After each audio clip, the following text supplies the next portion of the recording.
gosto de um pouquinho de um calor maior. Então, vamos de novo. Boa tarde! Pronto, o brasileiro gosta de barulho. Pronto, eu sou o Padre Luiz Fábio. Eu tenho 20 anos de idade e sou natural de Belo Horizonte, capital das Minas Gerais. Sou da comunidade Aliança de Misericórdia. Nós estamos em Portugal há, se calhar, 13 anos. Começamos um núcleo bem pequeno no Benfica e hoje nós moramos numa quinta no Seixal, já há uns 7, 8 anos. Estou cá há 4 meses só. Já estive cá em 2015 e agora estou retornando para a nossa casa de missão que a gente tem aqui. Eu tenho... Agora eu vou falar agora vocês vão descobrir minha idade verdadeira. Eu tenho 20 anos que eu sou missionário da Aliança. Não é muito diferente disso, não. E tenho 10 anos de padre só. Tenho 45 de idade, pronto. E hoje tem um desafio para vocês de fazer com que vocês gostem, tenham uma grande paixão por se confessar. É um desafio. Porque a maioria de nós tem um grande trauma quando se fala que precisa se confessar. Quem gosta de confessar aí, levanta a mão. Nem toda a gente. Quem tem muita dificuldade de confessar, pode confessar. Tem alguns ainda que não estão muito convictos se tem ou não tem. Pronto. Nós temos essa dificuldade de contar os nossos pecados para os outros, certo? Vou ler aqui uma frase de uma grande santa da igreja, Santa Gemma Galgani. Ela diz assim, só para vocês ficarem assustados, para começar assustando vocês. Ela diz assim, confessa-se com vergonha mesmo, mas confesse-se. O demônio tira a nossa vergonha na hora de pecar e a põe de volta na hora de confessar-nos. Confie na misericórdia de Deus. Seja assíduo nos sacramentos e tenha uma vida de oração. Por que nós temos tanto medo, tanta vergonha e tanta dificuldade em confessar? Nós não acreditamos que na confissão recebemos o mais puro ato da misericórdia de Deus? Sim ou não?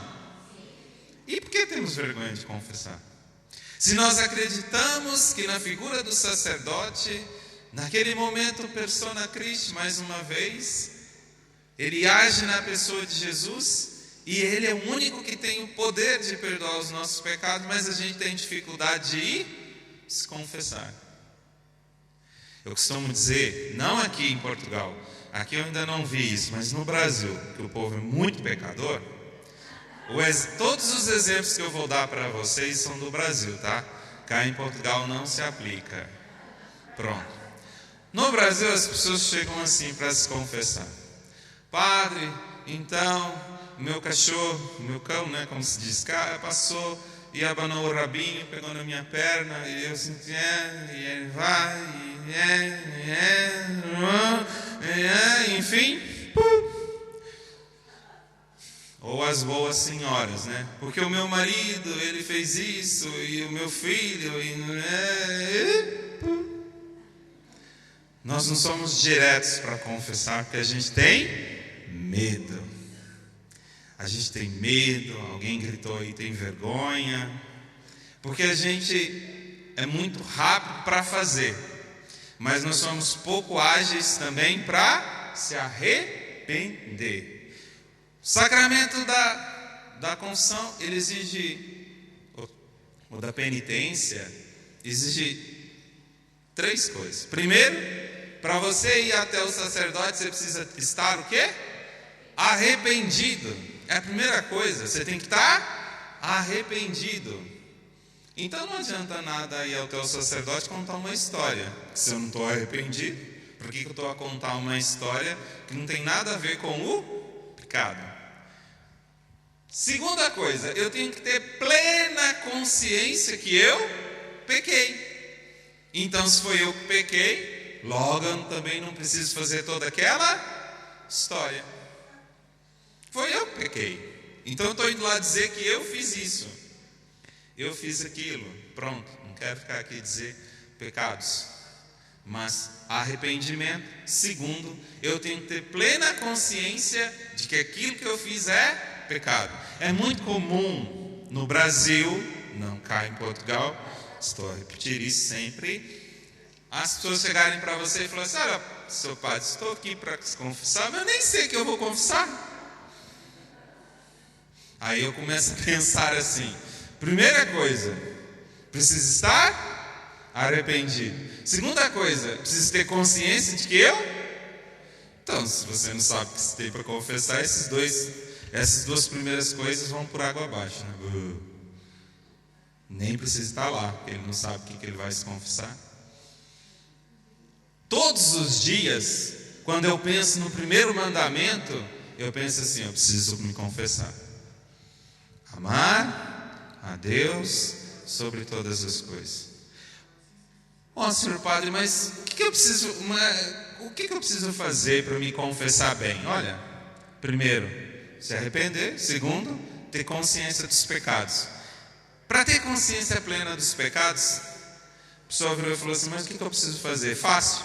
Pega-se os 10 mandamentos. Pensa nos 10 mandamentos. Você não vai sair do primeiro, eu tenho certeza. Se você ficar no primeiro mandamento, você já vai ficar horas e horas meditando. Aqui eu não amei a Deus sobre todas as coisas. Aqui eu não amei Deus sobre todas as coisas. Quando eu xinguei a minha sogra, né? No Brasil há muito essa briga com as sogras. Cá não existe, graças a Deus. Pobres sogras. Bom, os sogros nunca entram nessa, né? Então tá bom. Então eu fiz isso, fiz aquilo. Então a gente precisa ter essa primeira noção. A coisa que os santos mais gostavam de fazer era se confessar. Mas é porque eles gostavam de pecar? Não é isso. É porque os santos, eles se tornaram santos, sabe por quê? Porque eles se reconheciam muito pecadores. Por isso eles precisavam todos os dias de quê? Da graça e da misericórdia de Deus. Por isso eles frequentavam o confessionário muitas vezes. E iam sempre e buscavam sempre. Eu gosto muito de contar alguns testemunhos que já aconteceram comigo. Primeiro lugar particular, comigo mesmo, e depois com algumas pessoas que eu encontrei ao longo da minha vida. Tem um caso muito particular, próximo agora, há menos de 15 dias. Uma jovem, eu considero jovem, 35 anos, mãe de 3 filhos, ela, estava tudo bem com ela. De repente ela começou a sentir um pouco de dores de cabeça antes de fazer uma viagem. Ela estava preparando tudo para vir numa viagem de turismo com a família aqui para a Europa, e de repente ela sentiu uma dor de cabeça. Essa dor de cabeça ao longo dos dias foi aumentando e ela foi procurar o serviço médico. Quando ela chegou ao médico, o médico achou estranho a dor, a forma, e ela começou a perder um pouco a visão do lado direito. O médico então pediu uma série de exames, de análises, né? E nessas análises, numa dessas tomografias, apareceu um tumor entre o cérebro e o olho. E o médico disse para ela assim: ou você faz essa cirurgia, ou você vai ficar cega. E outra, você tem 40% de chances de sair da mesa de cirurgia. Você tem 60% de chance de morrer na mesa de cirurgia, porque é uma cirurgia muito arriscada, delicada de se fazer. Tem alguém aqui que é médico? Não? Ah, tem. Então é melhor falar tudo certinho, né? Enfim, ela tinha 40% de chances de vida. O que ela fez? A primeira coisa que ela fez foi reunir a família. Eu não sei se eu vou sair da mesa de cirurgia. Convocou a família e começou a pedir perdão um por um. Desde o pai, a mãe, os irmãos, o esposo, os filhos, até os filhos. Muito pequeninos, mas ela quis assim fazer. Ligou-me por WhatsApp e disse assim: padre, eu preciso urgentemente me confessar, mas você não está aqui, o que eu faço? Falei: vou te passar o nome de um sacerdote perto de Six que vai dar certo. Ela foi. Ela falou que fez uma confissão com um padre de 1 hora. Ela falou que conseguiu contar tudo que ela lembrou e tudo que ela podia lembrar e pronto. Foi fazer a cirurgia. Mas olha, pediu perdão. Esqueci de um grande detalhe. Pediu perdão para toda a família, se confessou, participou durante aquela semana de preparação para a cirurgia da missa todos os dias, ou seja, recebeu a Eucaristia. E no dia da cirurgia, na manhã, ela fez a cirurgia de tarde, por volta das 14 horas, 2 horas, né? E de manhã foi à missa, rezaram um rosário em família todos juntos. E naquele momento ela fez o que com a família? Se despediu. Falei: eu não sei se eu vou voltar, então eu preciso fazer essa despedida com vocês. E foi para a cirurgia. Recebeu a unção dos enfermos e foi. Ela fez a cirurgia deveria demorar 2, 3 horas, demorou 6 horas.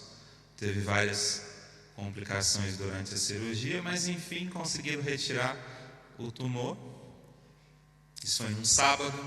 Quando foi no domingo, ela acordou muito bem, não ficou cega, por incrível que pareça, não tinha dores, não tinha nada. Ficou aquele dia na UTI, aqui se diz UTI, sim, é isso, nos tratamentos intensivos. Ela ficou durante o domingo. Na segunda ela foi para um quarto comum. Quando foi na terça-feira ela teve alta. Fizeram a análise do tumor. O tumor era benigno. E o médico tinha dito para ela que tinha quase certeza que era um tumor maligno. O tumor era benigno. E ela não tem nada. Nada. Nenhuma sequela da cirurgia, nenhuma sequela, nada do tumor, nada. E o médico disse para ela assim: eu não sei o que te aconteceu, mas da minha parte eu te digo que foi um milagre. E agora ela tá fazendo todos os estudos e tudo aquilo que precisa para dizer, para comprovar, para ficar comprovado que aquilo que ela viveu foi um milagre. Por que eu contei isso? O sacramento da reconciliação, da penitência, segundo o catecismo da Igreja Católica, ele é um sacramento de cura. De cura. E muitas vezes nós não somos curados de muitas enfermidades físicas, psicológicas e espirituais. Em primeiro lugar, porque a gente não acredita no sacramento. Essa é a verdade. Nós não acreditamos que o sacramento é capaz de nos curar. Porque se nós soubéssemos a força do sacramento da penitência, que é associado ao sacramento da Eucaristia. Porque o sacramento da penitência, diz o catecismo da Igreja Católica, que todas as vezes que eu vou me confessar, é como se eu estivesse recebendo de novo, o quê? O batismo. É como se eu estivesse recebendo de novo E o batismo faz o quê? O batismo apaga todos os nossos. Mas é verdade que quando nós vamos nos confessar, nós deixamos ao pé do Padre todos os nossos pecados?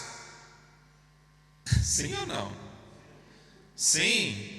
Vocês estão sendo sinceros? Daqui a pouco vai aumentar o número de gente na fila da confissão. Não, gente, nós sempre deixamos alguma coisa para trás. A gente diz no Brasil assim, não sei se cá em Portugal a gente fala, nós deixamos ao pé do Padre os pecados que a gente diz no Brasil cabeludo, aqueles pecados bem enraizados, assim, grandes, mas aqueles pequenos pecados a gente nunca confessa. E não se esqueça que a soma de muitos pecados veniais, eles vão virar o quê? Pecados mortais.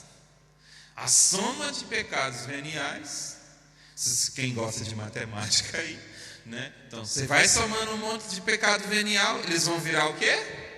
Pecado mortal. Pecado mortal. Cai aqui hoje, cai aqui amanhã, cai aqui hoje, de pecado venial. Mas sabe por que as pessoas hoje em dia continuam a somar esses pecados e isso vai chegar até pecado mortal? Porque não se esqueça que pecado venial, ele é perdoado na missa. Os pecados veniais são perdoados no ato penitencial da Santa Missa.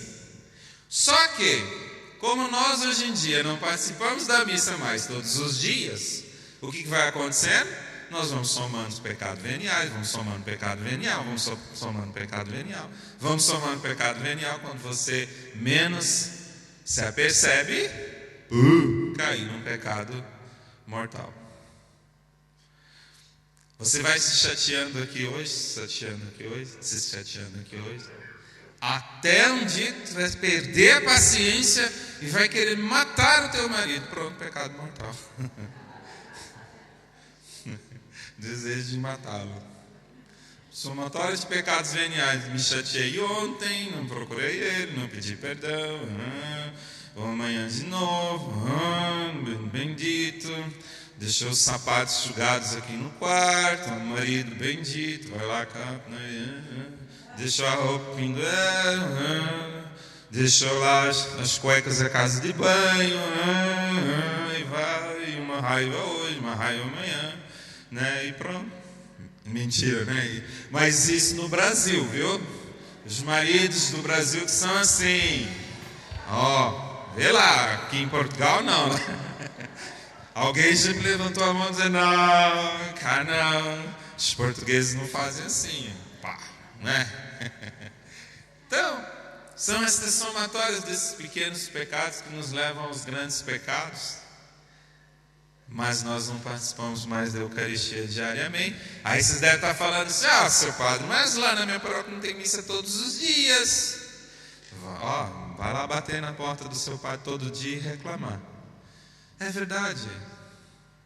Vocês vão dizer, sabe por que as igrejas estão, por que os padres não têm missa todo dia? Porque não tem gente. Aí você vai falar, mentira! Eu celebro todos os dias em várias paróquias ao redor de onde eu moro. 5, 3, 4, 2. Ontem eu celebrei com 2 pessoas na paróquia. A culpa é porque não tem missa? Acho que não. Eu acho que nós estamos perdendo o hábito de participar da Eucaristia.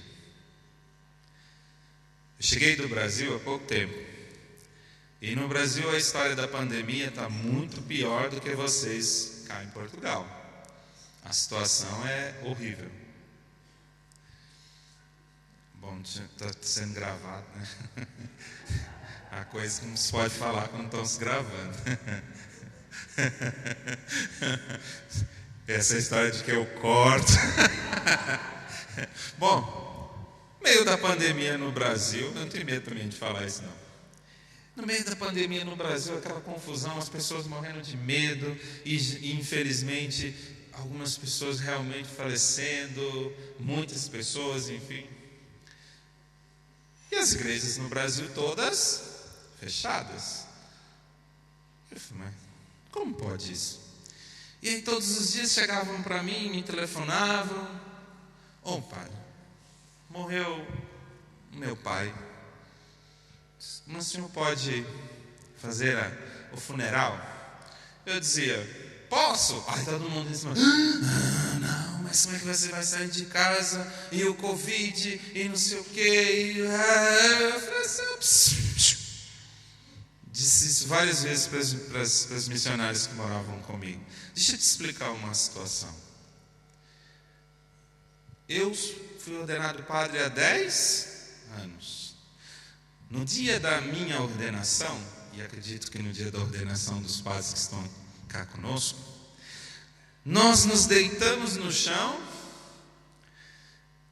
é feita a ladainha dos santos, e naquele dia, naquele exato dia, de modo espiritual, não é dito em palavras, mas é dita, deita-se um homem, levanta-se um sacerdote. No dia da minha ordenação, o Luiz Fábio já morreu, há muito tempo. Morrer do Covid, morrer de um cancro, morrer de um acidente de carro, qual que é a diferença? Nenhuma, tudo é morte. Mas eu já morri. A minha vida já não é mais minha. Então, pronto. Eu vou deixar uma pessoa, não, mas que isso porque no nosso estatuto, no estatuto da minha comunidade, diz assim, que a loucura do evangelho nunca seja substituída pela prudência humana. A loucura do evangelho nunca seja substituída pela prudência humana. Aí você vai dizer o quê? Você vai dizer o quê? Eu tenho só onde eu moro em Belo Horizonte, nós temos eu tenho uns 20 primos, parentes que são médicos. Seu louco, e não sei o quê, e você está atendendo confissão, e você continua celebrando missa. Eu falei assim, olha, se Jesus fosse seguir a prudência humana, naquela situação dele, não estou a dizer em outro, se Jesus fosse seguir a prudência humana, ele não tinha curado o hidrópico, evangelho de ontem, ele não tinha curado aquele leproso, lepra, altamente contagioso, ele nem tinha chegado perto dele, ele não tinha feito nada. Nós estamos deixando que a prudência humana roube de nós a ação viva do Evangelho de Jesus. Tá, eu sei, aí vocês vão dizer assim, sou padre, mas eu tenho família, eu tenho 5 filhos, tenho isso. Eu não estou dizendo para você fazer isso. Estou não, mas eu vou fazer. Por isso eu não me casei, por isso eu não tenho família, por isso eu não tenho uma mulher ao meu pé. Ele não vai sair hoje para pegar, porque você vai pegar Covid. Não, por isso que eu não casei, né? Não estou dizendo que isso é as mulheres no Brasil que são assim, tá? Não são cá em Portugal. Por isso eu não me casei. Por isso eu não me casei. Por isso que os padres não. Se você tiver alguma dúvida por que padre não se casa, estou acabando de te tirar uma. É para não ter esse tipo de prisão. Prisão. Não estou dizendo que casamento é uma prisão, não, muito pelo contrário. Mas é para não ficar escravo disso. Para que você possa de verdade se doar inteiramente para a sua missão. A minha missão é salvar almas. A missão dela ali é salvar vidas humanas, né, como médica. A minha não. A minha não. Eu não estou preocupado com a minha vida. Eu estou preocupado com a salvação da sua alma. Da sua alma. Contava agora no almoço para quem estava comigo na mesa.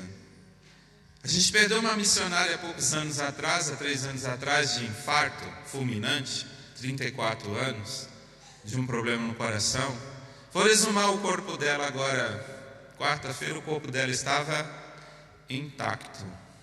Intacto. Nada. Eu vi as fotos e fiquei horrorizado, porque foi eu que fiz o funeral dela. Eu falei assim, como assim? Mas nada.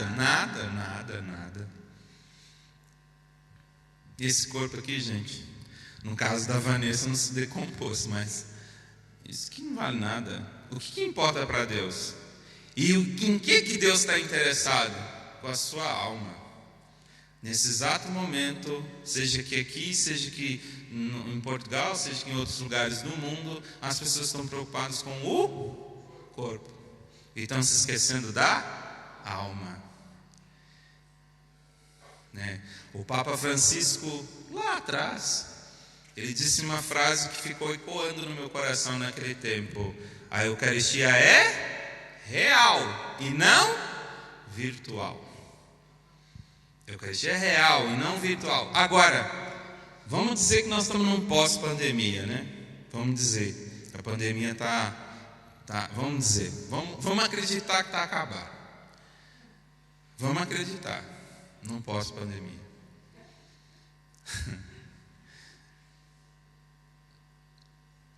Onde estão as pessoas para participar? Padre Pio dizia assim, que se nós acreditássemos verdadeiramente na Eucaristia, se fazia fila para entrar nas igrejas na hora das missas. Se nós acreditássemos na força da Eucaristia, se fazia fila para entrar nas igrejas. Mas nós não acreditamos. Se a gente acreditasse no valor do sacramento da reconciliação, repito, nós faríamos fila enormes para se confessar. Mas nós não acreditamos. E aí vem uma coisa que eu costumo dizer, pior que vai acontecer. Resultado da pandemia. Nós vamos salvar as nossas vidas e vamos perder a nossa alma. Sem sacramento da reconciliação, sem Eucaristia, nós vamos perder a nossa alma. E aí, quando nós chegarmos diante de Deus, e aí, eu ia falar uma coisa, mas eu vou mudar aqui. Deixa para o Brasil. Porque é muito triste. Eu não sei vocês, eu não sei se vocês estão percebendo isso, mas é muito triste a gente perceber o que está acontecendo nesse tempo. Esse esfriamento do povo. Mas eu vou dizer, e assumindo meia culpa. A culpa principal é nossa. A gente precisa assumir os nossos erros. A culpa principal nesse momento do esfriamento do povo é dos padres. Porque se os padres estivessem, olha, e repito, os padres do Brasil também, viu? Os padres no Brasil, não estou a dizer os padres cá em Portugal e na Europa, os padres no Brasil, né? Infelizmente, a grande maioria está preocupado consigo mesmo. Ezequiel 34, pastores que apacentam a si mesmos, infelizmente. Bom, por que eu estou dizendo tudo isso e já vou encerrando também? Nós vamos tomar consciência da força que o sacramento tem na nossa vida. Eu gosto muito do exemplo de Davi,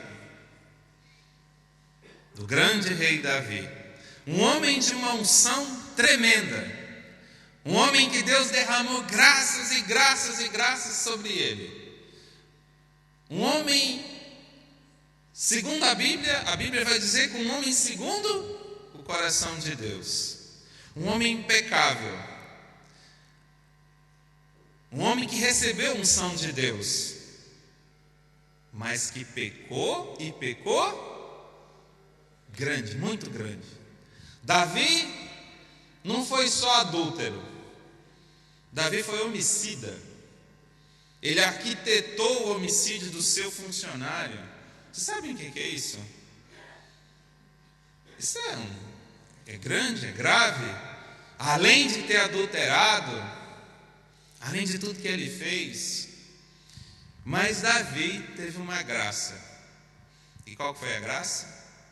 Um homem, um profeta, que se levantou contra as injustiças que Davi estava a cometer e chamou Davi e falou assim, contou para Davi uma história e disse para ele assim: sabe quem que é esse homem que está matando as próprias ovelhas? És tu. Chamou o pecado pelo nome de Davi e falou: sabe quem está fazendo isso? És tu, Davi. E Davi se assustou, chorou, passou dias e dias e dias e dias penitenciando, chorando. Gente, enquanto a gente não chorar sobre os nossos pecados, nós nunca vamos nos arrepender deles. Nós vamos continuar passando... me fugiu as expressões. No Brasil a gente faz uma mistura de algumas pomadas e algumas ervas e chama no Brasil isso de unguento. Não sei se cá em Portugal chama isso. E a gente costuma passar isso em pancadas, em contratura muscular, algumas coisas assim, e costuma dar uns alívios, né? Minha avó fazia muito isso, né? Pegava um monte de coisa, misturava e dizia que era aquilo que fazia efeito, né? Pronto, a gente acreditava que era verdade, né? Então, às vezes nós fazemos isso espiritualmente. Nós não chamamos os nossos pecados pelo eu fiz isso, mas eu fiz. E enquanto eu não chorar sobre os meus pecados, e enquanto eu não me arrepender de verdade deles, eu vou continuar fazendo as mesmas coisas. Enquanto eu não chegar e dizer assim: olha, padre, eu fui adúltero. Porque a gente pensa, tanto os homens quanto esposa e as esposas, pensam que adultério é só aquele que cometeu. Jesus diz na Bíblia que o quê? O que ele fala? Se olhar de modo impuro, você já pecou, você já adulterou. Por que ele está dizendo isso? Porque Jesus está falando da seriedade da coisa. A gente não, quando Jesus lá no Evangelho vai dizer: se a tua mão te leva a pecar, arranca. É melhor entrar com uma mão no reino do que entrar com as duas e se perder. Mas sabe por quê? Porque a gente não tem coragem de dizer claramente o que nós fizemos. Eu sou adúltero, eu fiz isso, eu fiz aquilo, eu caí nisso, eu caí naquilo. Como eu acabei de dizer antes, a gente começa a justificar os nossos pecados e aí a gente não recebe a graça verdadeira que o sacramento tem para dar para nós. 1 minuto, eu vou contar em 1 minuto, o meu testemunho de vida. Quem vos fala, eu nunca fui o santo dos santos, nem santo, nem abaixo de santo, né? Eu tenho 45 anos, eu conheci de verdade a Jesus com os meus 20 anos, eu era músico, nós tínhamos no Brasil se diz, a gente tinha uma banda de música e saía por aí, fazendo bagunça, né? Eu nunca usei drogas, graças a Deus, mas o resto que vocês imaginarem de bagunça na vida eu vivi. E um dia eu vivi uma experiência de misericórdia, eu acredito nisso, e foi pelo sacramento da reconciliação, da penitência, da confissão. Porque depois de 3 anos vivendo no pecado, eu sinto que a palavra Lucas 15 do filho pródigo é para mim. Eu fui, gastei tudo, esbanjei tudo que tinha, e um dia voltei. E quando eu voltei, a minha experiência não é diferente de vocês. Eu tinha muito medo de me confessar. Como é que eu vou contar tudo que eu fiz? E sabe o que é pior? Para o padre que me conhece desde criança. Então eu ficava imaginando, como é que vai ser esse negócio contar para ele, né? 35 anos que o padre ficou na minha paróquia, ele me batizou, enfim. Eu falei, como é que eu vou contar para ele que eu fiz tudo isso? Fácil, né? Pronto. Cheguei na igreja para me confessar depois de 3 anos vivendo no pecado. Cheguei para tocar a campainha da casa, desisti, dei mais uma volta. Cheguei de novo para tocar a campainha da casa, dei outra volta, falei, não vai dar certo, e suando. Dei 8 voltas, que significa o dia do meu aniversário, 8 de fevereiro, não se esqueçam, tá bom? 8 de fevereiro, guarde, 8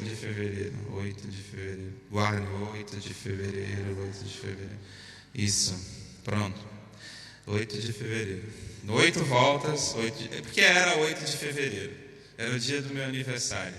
O dia do meu aniversário é isso, não se esqueçam, guardem bem, né? Quem mora mais perto de mim, Tavares, né? Tereza, pronto, 8 de fevereiro. E aí, o padre, quando eu ia dar a 8ª volta, que eu fui para tocar a campainha, ele abriu a porta. Você quer falar comigo? Eu disse para ele assim, quero, mas se o senhor não tiver tempo, não precisa ser hoje. Ele falou, não, pode vir. E aí eu disse, não, vai ser rápido a minha confissão. Eu sei que o senhor tem missa hoje, né? Isso era 3 horas da tarde. Eu nem sabia que era a hora da misericórdia, nada disso, mas era 3 horas. E eu cheguei lá e falei para ele assim, não, vai ser rápido, eu tenho certeza e tal. Demorou 3 horas. Ele saiu para celebrar a missa. E aí quando eu estava saindo, feliz da vida, 3 horas, eu me sentia uns 30 quilos mais leve. Que bom, na hora que eu ia abrir na porta da sala dele para sair, ele... Ei, menino. Eu falei, o que será agora, né? Voltei para trás, assim, morrendo de medo. Sim, padre. Ele tirou assim do bolso uma chave e o livro das Confissões de Santo Agostinho. E me falou assim, toma, vai ler esse livro. E essa chave aqui é a chave da sala do grupo de jovens. É seu. É meu? Ele é seu. Né? O grupo acabou, não tem mais o grupo fechou, os jovens sumiram. Não, mas seu. Eu falei, padre, o senhor entendeu? Tem 3 horas de confissão, quem sou eu? E o senhor está me confiando um grupo de jovens? Ele disse, sim. O que você vai fazer da agora para frente não é problema meu, é boa sorte. O quê? Boa sorte, bom trabalho, né? Bem feito. Espero encontrar muitos jovens aqui daqui a um tempo. Que bom, né? Jovens, 20 anos, jovens, eu vou ter que trabalhar com jovens. E voltei para casa com essa pergunta, ele é louco? O padre é louco? Jovens. Pronto. Com 20 anos, eu conheci o renovamento carismático no Brasil. Eu já tinha conhecido com 15, mas aí vivi essa experiência de sair da igreja, voltei, enfim. E aí o padre virou e falou para mim assim, é seu, o problema é seu, se vira. E eu olhei e falei, meu Deus, e agora? Né? Como é que eu vou fazer? Cheguei para minha irmã em casa e disse assim, minha irmã, a gente tocava junto, né? Falei para minha irmã, ela chama Viviane, falei, Viviane, olha que alegria, o padre deu para nós um grupo de jovens. Ela olhou para mim, para nós? Para nós não, para você. Eu falei, não fuja disso, está querendo fugir do barco comigo, pula junto comigo. Ela, não, isso é responsabilidade sua. Eu falei, tá bom. Mas aí, com algum tempo, a minha irmã veio ajudar a gente. E aí a gente começou. Bom, para encurtar a história, para vocês entenderem. Quando eu, vamos dizer assim, eu saí da renovação e entrei na comunidade que hoje eu faço parte. Bom, surgiu o desejo, o chamado ao sacerdócio, que foi o chamado, desabrochou, vamos dizer assim, porque eu já tinha sentido isso com 15 anos. A gente terminou, encerrou eu saí, né? Porque aí eu fui para a comunidade, fui estudar. Eu saí, a gente tinha um grupo de jovens com 1.200 jovens. Pode bater palma mesmo. Porque, olha, deu muito trabalho. Por que eu estou falando isso? E termino. O sacramento da confissão, a reconciliação, ele exige de nós uma penitência. Claro que os padres geralmente dão uma penitência ligada ao pecado que você confessou. Eu, pelo menos, tento fazer assim, como uma forma mais pedagógica de você entender o que você fez. E o padre me deu um grupo de jovens como penitência, né? Mas a gente precisa, de uma forma ou de outra, fazer algo concreto. A gente precisa fazer algo que seja concreto. Não adianta nada a gente sair do sacramento da reconciliação sem nada concreto para fazer. Senão a gente vai fazer o quê? Vai cair de novo. A gente precisa assumir algo concreto de penitência. Para mim foi muito difícil fazer isso. Você vai dizer assim, padre, mas isso não é penitência. Mas para o padre naquela altura e comigo foi. E olha, foi a salvação da minha alma.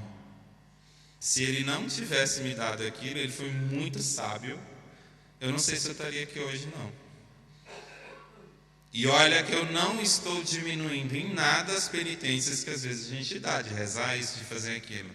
Mas o padre, naquele exato momento, ele foi usado por Deus para a salvação da minha alma.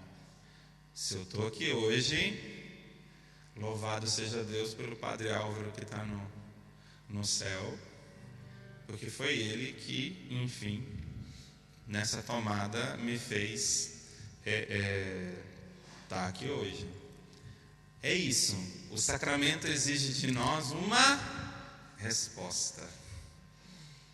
Eu preciso sair dali do confessionário com uma resposta àquilo que eu estou confessando. Se é isso, se é aquilo outro, então eu preciso sair dali com algo concreto. Eu vou fazer isso, eu vou me determinar nisso, eu vou fazer aquilo. Senão, nós vamos voltar a cair de novo. Sabe por quê? A igreja não diz que o sacramento da reconciliação, a igreja vai dizer que você confessar pelo menos uma vez por ano. Sabe por quê? Por isso. Porque você deveria sair do confessionário e nunca mais voltar. Mas isso acontece conosco? Não. Cá em Portugal não, porque eu sei que vocês são todos santos. No Brasil isso é muito difícil. Então, para terminar mesmo, aproveitem, né? Nós vamos estar aqui durante um tempo, depois vai ser avisado quando vai ser esse tempo, né, agora, para isso. Mas lavem as vossas almas, não voltem com nada para casa. Amém? Louvado seja nosso Senhor Jesus Cristo.